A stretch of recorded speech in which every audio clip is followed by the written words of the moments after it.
Today we're going to go over chapter 16, just the hair structure part. I'm going to start doing these little mini series of theory. So if you have a chapter you're struggling on or a section you're struggling on, let me know. I'll still have the regular tutorials for at-home hair, but this series is geared for cosmetology students. But anyone can watch, which I hope happens because learning about the hair will help you have more predictable results when you're coloring your hair at home or in the salon, wherever you're at. I'm going to give you some key words, key points that may be on your test, but I do want to note that if you're watching this from cosmetology school, I'm only licensed to teach in 2 different states. Each of those states were completely different when it came to what was going to be on the test, but for this series, I've combined what I think is going to be on your test just from my experience teaching. However, it's a loose guide at best. You still have to do your due diligence of studying, taking notes, highlighting, coloring. So again, we're going to chapter 16. This is the hair coloring part. We skipped the first 2 pages, 610, 611. We're going to start at the very top with hair structure. Hair has 3 major components. If you have the book, it's going to have this diagram. So what it's showing you is if you took one single strand of hair,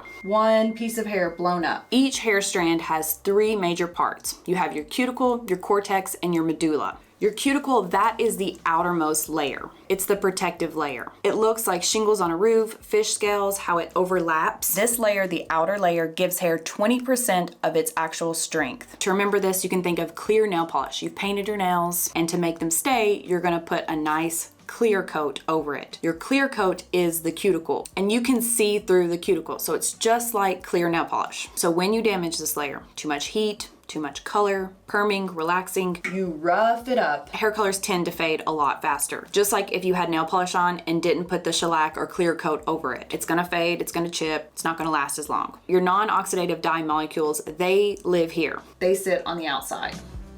An example of that would be temporary hair color. Those, what are those? Color depositing mask. There you go. The conditioner that has color into it. You can get purple, green, blue. It's just a conditioner. It's temporary hair color. It sits on the outside of the cuticle. So it doesn't go in and make any chemical changes. It just stains the cuticle. Your cortex is the next layer. It's this lighter brown color. So we'll call it this blue color. We need to work on these drawings. So the cortex is the middle layer because your last layer, which we'll get into in a minute, that's your medulla. It has 2 L's, yes. The cortex is what gives your hair the strength and elasticity. Remember, the cuticle gives it 20% of its strength. So the other 80% lives here in the cortex. Remember that. In the cortex, you're going to find melanin, which gives hair its natural pigment. So this is how you get your hair color. This will be important later, but think of melanin. Think of melanin. Did I say it right? It's one of those words that if you say it a bunch of times, it sounds like you're not saying it right. Anyway, melanin as chocolate chips on the chocolate chip cookie. They're just tiny little pigment granules, and they can vary in shape and size. That lives in this blue layer. Cortex holds the melanin. So this is where your oxidative hair dyes are going to live. When we color our hair, this is a hair color molecule. Whoop. We mix the hair color with the developer, and it's gonna travel straight past the cuticle. It has the developer in it to open up the cuticle and deposit itself right here in the cortex, changing your hair color. How you can see that your hair color has changed is because remember the cuticle is clear, so we can see through it. Whatever color we deposit under, whatever color we paint our nails, we can see through the clear polish. Your last layer is the medulla. That's the middle layer. This is going to be red in our diagram. It doesn't impact hair color at all. Some people don't even have the medulla, so for us it really doesn't matter. We're only focused on the cuticle and the cortex. All you need to know is that it is the middle layer, medulla, middle. In the next paragraph, we're going to hair texture. So texture is the diameter of a single hair strand. It can be small, medium, large, which we're gonna translate into fine, medium, coarse, FMC.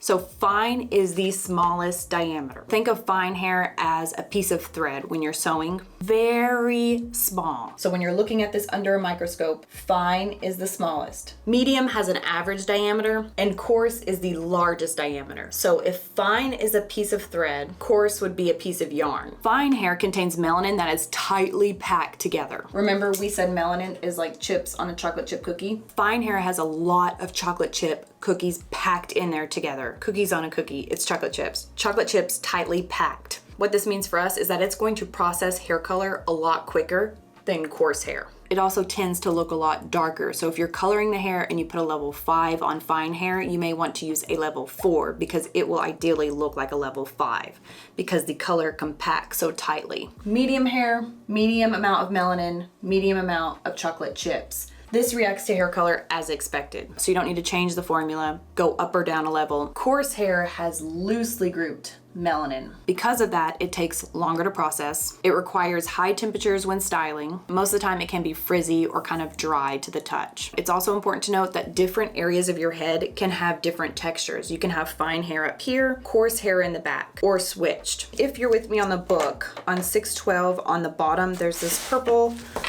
little did you know section, and it's going over the 3 types of melanin in the hair. Melanin is the chocolate chips on the chocolate chip cookie. If you take a single strand of hair, slice it, look at it on top, it's going to look like a chocolate chip cookie.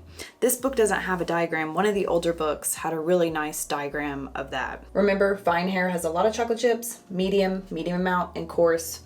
They're spread out. The 3 types of melanin, eumelanin, and I could be saying this wrong, and pheomelanin. Let me try to write a little bit neater. Eumelanin gives brown to black colors to the hair. So if you have naturally black hair, you have more eumelanin. So this is black, brown. There goes our good handwriting. Pheomelanin, think of fiery, fire. This is your red to blonde color. So fiery, red, oranges. Pheo, that's supposed to be a fire flame. And mixed melanin is a mixture of eumelanin and pheomelanin. So black, brown, red, can be a mixture of any of them in any combination. Now we're on the next page, 613 for hair density is the number of hairs per square inch. So if you take a square inch patch, again, this is magnified, how many hairs are inside of this? So density can be thin, medium, or thick. So usually if you can see the scalp, that means they have thin hair, and thin hair and fine hair can often get confused. Thin is the density. We're taking a square inch. I don't have a lot of hairs per square inch. Fine is the texture of my hair. It's the sewing needle thread. You can have fine and thin hair, or you can have fine hair texture with a thick density. So you have a lot of it, but it's really skinny. If you can see some scalp when you're looking close at the head, it's medium, which is average. No visible, why is that hard? No visible scalp is thick. Moving down to porosity. This is the hair's ability to absorb moisture. So think of porosity as a sponge. Porous hair just soaks up water, hair color, product. It's very porous. So this can be low, average, or high. When you have low porosity, the hair cuticle is tight. It lays nice and flat. And they have a really good diagram here. So the scales are nice and flat. Because the scales are so tight and flat, it makes it hard for hair color, products, conditioning treatments, relaxing, perm solution to penetrate through. It can't squeeze through here. See how it has gaps here in the average porosity where the chemicals can squeeze through to get to the cortex? This is tight. It's hard for anything to get through. So because of that, hair with low porosity requires a longer processing time. Average porosity, medium porosity, cuticle, which is what you're seeing here, remember that's the scales, is slightly raised. The chemicals can get through just fine. The treatments, whatever you're doing, there's no difficulty absorbing or retaining moisture. So it's the ideal porosity to work with. High porosity is this one here. The scales are inflamed, the cuticle's lifted, so the hair is overly porous. It sucks up any moisture, any color, anything that you put onto it. Because of that, hair color tends to look a lot darker. A good example of this would be someone who has super fried ends. So let's say someone who's a blonde. They have a nice solid blonde hair color and the ends are super fried where they're over processed. When they go in and put the toner, the part with high porosity sucks up all of that color. They're gonna put a toner, let's say it's a violet toner.